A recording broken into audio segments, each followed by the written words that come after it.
పాకిస్తాన్లో మరోసారి గుర్తు తెలియని వ్యక్తులు యాక్టివ్ అయిపోయారు. ఇప్పటికే పలువురు భారత్ వ్యతిరేక టెర్రరిస్టులని హతమారుస్తున్న వీరు తాజాగా లష్కరే తోయిబా టాప్ టెర్రరిస్టు సైఫుల్లా ఖలీద్ని హతమార్చారు. పాకిస్తాన్ సింధు ప్రావిన్స్లో సైఫుల్లా ఖలీద్ను హతమార్చారు. భారత్లో సైఫుల్లా అనేక హై ప్రొఫైల్స్ ఉగ్రవాద దాడులకు పాల్పడ్డాడు. 3 ప్రధాన దాడుల్లో ఖలీద్ కీలక కుట్రదారుడుగా ఉన్నాడు.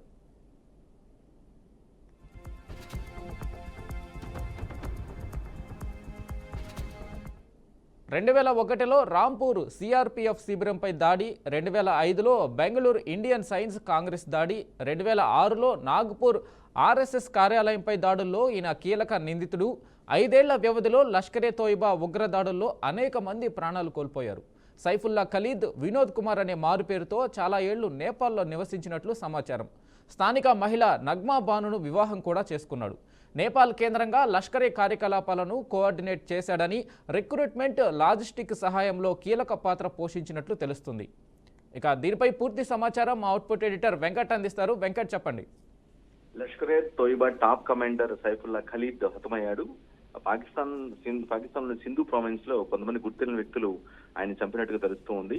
నిజానికి ఆయన ఎవరు చంపారనే వ్యక్తి మాత్రం ఎవరు చెప్పారు, ఎవరు చంపారు, ఎందుకు చంపారనే దానిపైన మాత్రం ఎటువంటి సమాచారం లేదు. చాలా సీక్రెట్ గా ఆపరేషన్ జరిగినట్టు తెలుస్తుంది. కానీ ఇతను భారత్ లో జరిగినటువంటి 2001లో జరిగిన ఒక అటెంప్ట్, 2005లో జరిగిన అటెంప్ట్, 2006లో జరిగినటువంటి అటెంప్ట్లలో ఈయన ఈ సైఫుల్లా ఖలీద్ అనే వ్యక్తి కీలక సూత్రధారిగా మనం చూడాల్సిన అవసరం ఉంది. అంతేకాదు లష్కరే తోయిబా తీవ్రవాదులు చాలా మంది భారత్ లో విధ్వంసం సృష్టించాలని ప్రయత్నించారు. చాలా మంది ప్రాణాలు కూడా తీశారు.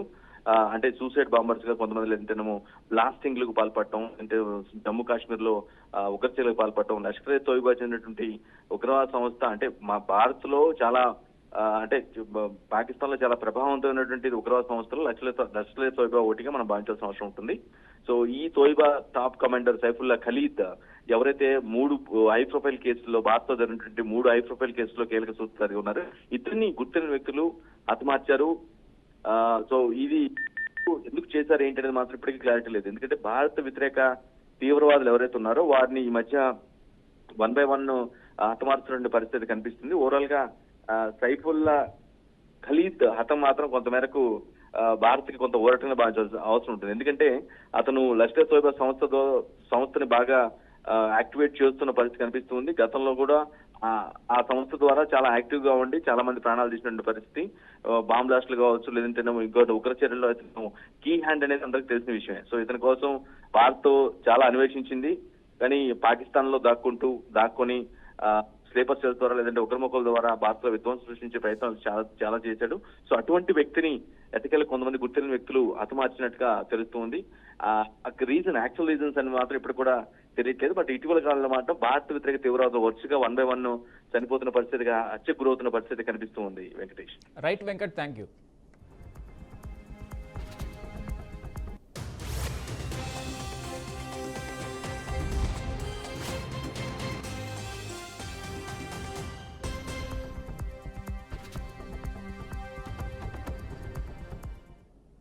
ఇటీవల ఖలీద్ తన స్థావరాన్ని పాకిస్తాన్ సింధు ప్రావిన్స్లోని బాది జిల్లాలోని మాట్లీకి మార్చాడు. ఇక్కడ అతను ఐక్యరాజ్య సమితి నిషేధించిన పాకిస్తానీ ఉగ్ర సంస్థ లష్కరే తోయిబా, దాని ప్రధాన సంస్థ జమాద్ ఉద్ దావా కోసం పనిచేస్తున్నాడు.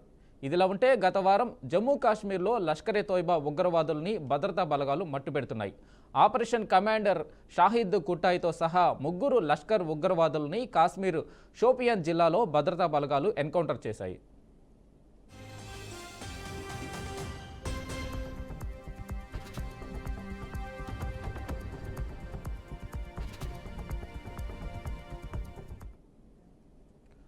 హైదరాబాద్లో పేలుళ్ల కుట్రను తెలంగాణ ఇంటెలిజెన్స్ అధికారులు భగ్నం చేశారు. ఏపీ, తెలంగాణ పోలీసులు జాయింట్ ఆపరేషన్ చేసి హైదరాబాద్లో పేలుళ్లకు ప్లాన్ చేసిన వ్యక్తులు అరెస్టు చేశారు. విజయనగరానికి చెందిన సిరాజ్, హైదరాబాద్కు చెందిన సమీర్ను అదుపులోకి తీసుకున్నారు. విజయనగరంలో సిరాజ్ పేలుడు పదార్థాలు కొనుగోలు చేసినట్లు గుర్తించారు. సిరాజ్, సమీర్ కలిసి డమ్మీ బ్లాస్ట్కు ప్లాన్ చేశారని పోలీసులు తెలిపారు.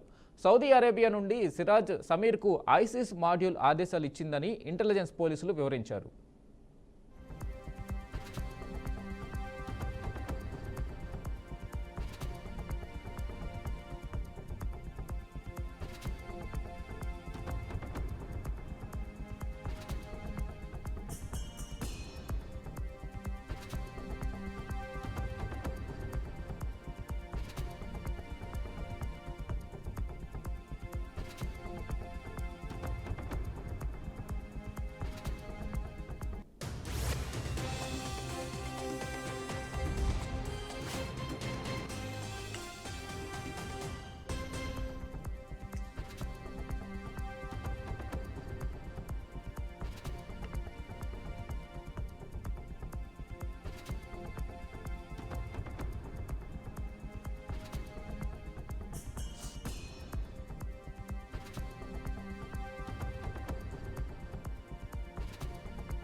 మిస్ వరల్డ్ కంటెస్టెంట్స్ తెలంగాణలో రోజుకో ప్రాంతంలో పర్యటిస్తున్నారు. ఇవాళ బంజారా హిల్స్లోని పోలీస్ కమాండ్ కంట్రోల్ రూమ్ను సుందరిమండలు సందర్శించారు. మిస్ వరల్డ్ కంటెస్టెంట్లకు పోలీస్ అశ్విక దళం, పైపు బ్యాండు, మోటార్ సైకిల్ రైడర్స్లో పోలీసు శాఖ ఘన స్వాగతం పలికింది. ప్రపంచ సుందరిమండలకు కమాండ్ కంట్రోల్ రూమ్లోని మల్టీ ఏజెన్సీ ఆపరేషన్ సెంటర్లో రాష్ట్రంలో శాంతి భద్రతలపై పోలీసు శాఖ చేపట్టిన ఇనిషియేటివ్లను పవర్ పాయింట్ ప్రెజెంటేషన్ ద్వారా CP CV Anand, command control central director Kamalasan Reddy ఆధ్వర్యంలో వివరించారు.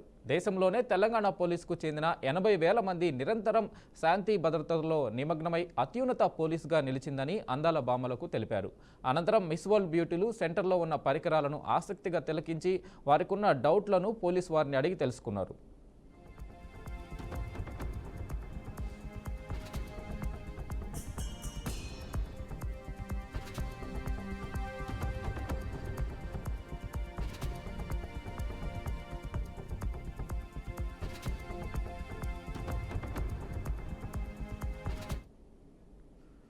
మాజీ మంత్రి టీడీపీ ఎమ్మెల్యే కాల్వ శ్రీనివాసులపై వైసీపీ ఎమ్మెల్సీ శివరాం బొగ్గమన్నారు. పార్టీలో ఉన్న వేస్ట్ కార్డు నువ్వు అంటూ విమర్శించారు.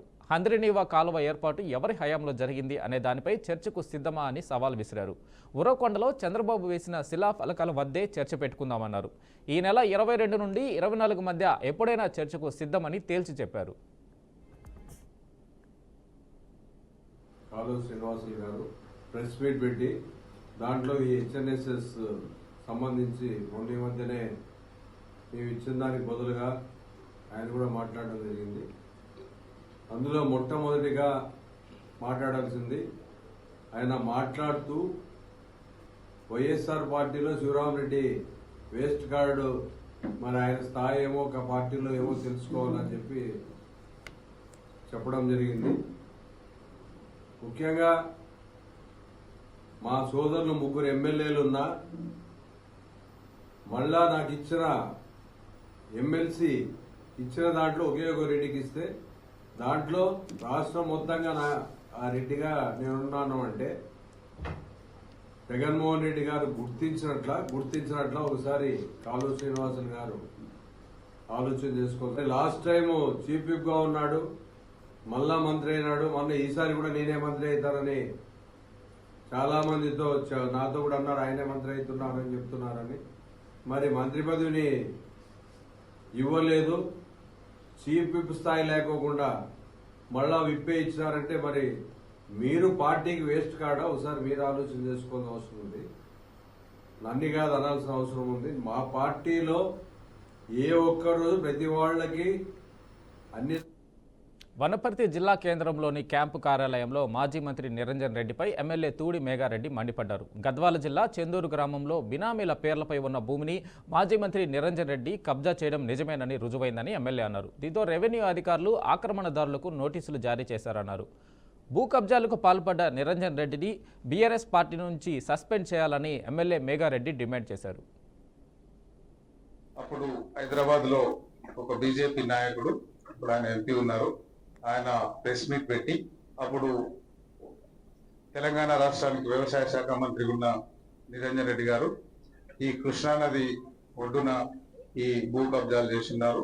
ఆ కృష్ణానదిలో డీసిల్టింగ్ చేసి అంత ఫిల్ చేసేసి 84 ఎకరాల కాంపౌండ్ ఉంటే 84 ఎకరాలు పాస్బుక్ లో ఉంటే 20-30 ఎకరాలు దాదాపు 114-120 ఎకరాలు ఎక్కువ ఆయన ఫెన్సింగ్ పెట్టుకున్నాడు.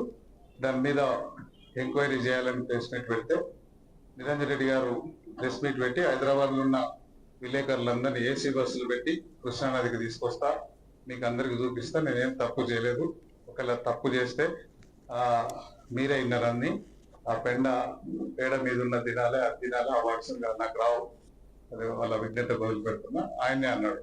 దాని తర్వాత ఒక మన టీవీ ఛానల్కి సంబంధించిన ఒక అతను అక్కడికి వెళ్ళి మొత్తం వీడియో షూట్ చేస్తుంటే ఆయనను అక్కడ నుంచి బెదిరించి రౌడీలతున్నప్పుడు ఆయన ఇన్ఫ్లుయెన్స్ ఉపయోగించి ఆ విలేకరిని పాల్తగాడని ఇంకా అనరాని మాటలు అన్నాడు.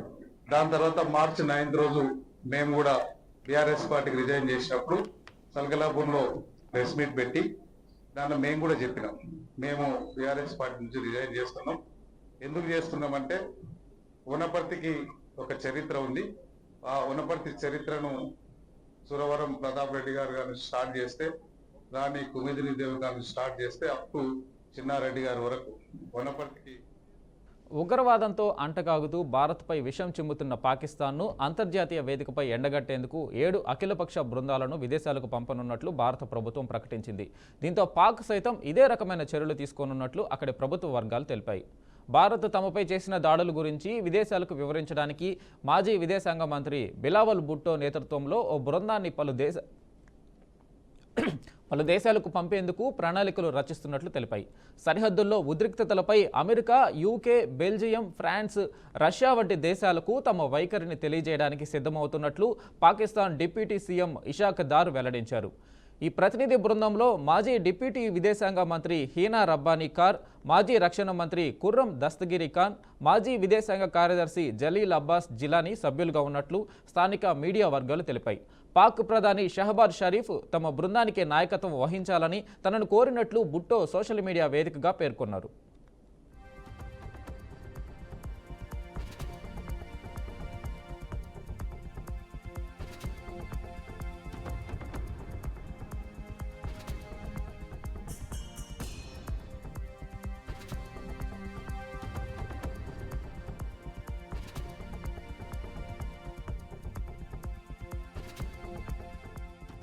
जमहूरी ताकतों क्या समझते हैं? पाकिस्तान पीपल्स पार्टी आखिरी वक्त तक उन कोतों के सामने एक दीवार की तरह साबित हो जाएंगे जो हमारे वफाक की तरफ मानी आंख दिखाते हैं। लेकिन आप पाकिस्तान पीपल्स पार्टी को और जमहूरी कुव्वत को कमजोर करते रहो, आप अपने ही अवाम पे जुल्म करते रहो, आप अपने अवाम के मुआशी हकूक, इंसानी हकूक को छीनते रहो और फिर इसके ऊपर उनके शहर में उनकी जमीन तक कब्जा करने की कोशिश करो। आप समझते हो कि आपका वफाक बचेगा? हम तो आखिरी दम तक बचाने की कोशिश करेंगे, हम अपना खून देंगे, सर देंगे, मगर पाकिस्तान को आंच नहीं आने देंगे। लेकिन आप सोचे कि अगर कल बना था बांग्लादेश, तो फिर आप अगर अपना जुल्म करते रहोगे, अगर पाकिस्तान पीपल्स पार्टी जैसे जमात खड़े नहीं होंगे, तो फिर कल सिंधु देश भी बन सकता है, सराइकी देश भी बन सकता है, पख्तूनों का देश बन सकता है। होश की नाखुन लो। ये जो इस्लामी जमहूरी वफाकी निजाम है, ये ही वो वाहिद है जो इस मुल्क को जोड़ता है।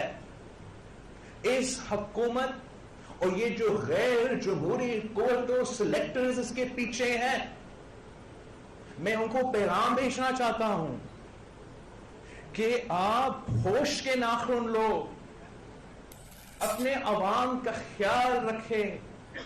जुल्म एक తెలుగు రాష్ట్రాలకు వాతావరణ శాఖ అలర్ట్ జారీ చేసింది. రానున్న 3 రోజుల పాటు పలు ప్రాంతాల్లో భారీ వర్షాలు కురిసే అవకాశం ఉందని హైదరాబాద్ వాతావరణ కేంద్రం తెలిపింది. పగటి ఉష్ణోగ్రతలు కూడా సాధారణం కంటే 3 నుంచి 5 డిగ్రీల సెల్సియస్ వరకు తగ్గే అవకాశం ఉందని అధికారులు తెలిపారు. తెలంగాణలోని కొన్ని జిల్లాల్లో చాలా చోట్ల తేలికపాటి నుంచి మోస్తారు వర్షాలు కురిసే అవకాశం ఉంది. కొన్ని ప్రాంతాల్లో ఉరుములు మెరుపులతో పాటు గంటకు 40 నుండి 50 కిలోమీటర్ల వేగంతో బలమైన ఈదురుగాలులతో కూడిన భారీ వర్షాలు పడే అవకాశం ఉందని అధికారులు వెల్లడించారు.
విజయనగరం జిల్లాలోని ద్వారంపూడిలో విషాద ఘటన చోటు చేసుకుంది. డోర్ లాక్ కావడంతో కారులో ఉన్న 4 చిన్నారులు మృతి చెందారు. గ్రామంలో మహిళా మండల కార్యాలయం వద్ద ఆగి ఉన్న ఒక కారులోకి చిన్నారులు సరదాగా కూర్చునేందుకు వెళ్లిన సమయంలో కారు డోర్ వేగా ఊపిరాడక మరణించినట్టు తెలుస్తుంది.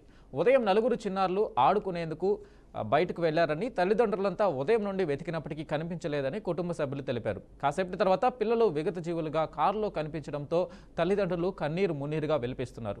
మృతులు మంగి బుచ్చిబాబు, భవానీ దంపతుల కుమారుడు ఉదయ్ బుర్లు ఆనంద్, ఉమా దంపతుల 2 కుమార్తెలు చారుమతి, చరిష్మా, కంది సురేష్, అరుణ దంపతుల కుమార్తె మనస్వినిగా గుర్తించారు. ఇక దీనిపై మరింత సమాచారం మా ప్రతినిధి భార్గవ్ అందిస్తారు. భార్గవ్, ఎలా జరిగింది ఈ ఘటన? వెంకట్, విజయనగరం విజయనగరం కేంద్రంగా ఉన్న దోరపూడి దగ్గరలో ఒక దుర్ఘటన అయితే ఈ రోజు చోటు చేసుకుంది. అయితే దీనికి సంబంధించి అక్కడ సమీపంలో ఉన్న ఒక కారు కీస్ వేయకుండా అక్కడ కారు తాలూకు యజమాని అక్కడ నుంచి వెళ్ళారు. అయితే దాన్ని చిన్నపిల్లల ఆట సమయంలో వచ్చి ఆ చిన్నపిల్లలందరూ కూడా అందులో ఆటల కోసం అని చెప్పి లోపలికి వెళ్ళి అక్కడ ఇరుక్కుపోయిన పరిస్థితి కనబడ. అయితే తర్వాత లోపలికి వెళ్ళిన తర్వాత కారు లాక్ అయిపోయిన తర్వాత ఎవరు చూడని కారణంగా ఆ లోపల ఉన్న పిల్లలు అందరూ కూడా ఎవరైతే 6 పిల్లలు ఆడుకోవడానికి వెళ్ళారో ఆడుకున్న 6 పిల్లలు కూడా చనిపోవడం జరిగింది. అయితే దీనికి సంబంధించి అక్కడ ఉన్న స్థానికంగా ఉన్న అక్కడున్న ఒక మహిళ, అటువైపు సంచరిస్తున్న ఒక మహిళ అయితే కొంతవరకు అక్కడ పిల్లలు ఎవరైతే ఇక్కడ కూర్చొని ఉన్నారా ఏంటి చాలా సేపటి నుంచి ఉన్నారో ఒక 2-3 సార్లు అటువైపు తరచూ అక్కడే పనున్న ఒక మహిళ చూసి వెంటనే దాన్ని చూసి అక్కడున్న కారులో ఉన్న పిల్లలందరినీ కూడా బయటికి తీసే ప్రయత్నం చేసింది. అయితే అప్పటికే ఆ చిన్నారులందరూ కూడా మృతి చెందడం అయితే చాలా వరకు విషాదకర ఛాయలు అనుకున్న పరిస్థితి కనబడదు. అయితే సంఘటన ఏదైనప్పటికీ కూడా అక్కడున్న వారంతా కూడా అక్కడ గ్రామస్తులు కావచ్చు, తల్లిదండ్రులు కావచ్చు, పూర్తిగా విషాదాలు అనుకున్న పరిస్థితి కనబడుతుంది. అయితే ఏదేమైనప్పటికీ చిన్నపిల్లల విషయంలో ఇలాంటి నిర్లక్ష్యం వహిస్తే ఇలాంటి సంఘటనలు వస్తాయి. కాబట్టి ఖచ్చితంగా ఇలాంటి సంఘటనలు చూసేనే కానీ ఎవరు కూడా ఏ తల్లిదండ్రులు కూడా చిన్నపిల్లల విషయంలో ఎప్పుడు కూడా జాగ్రత్తలన్నీ తీసుకోవాలి. ఆట పిల్లల దగ్గర ఇంకా జాగ్రత్తలు తీసుకోవాలని కూడా కొంతవరకు తెలుసుకోని పరిస్థితి ఉంది. Right Bhargav, thank you.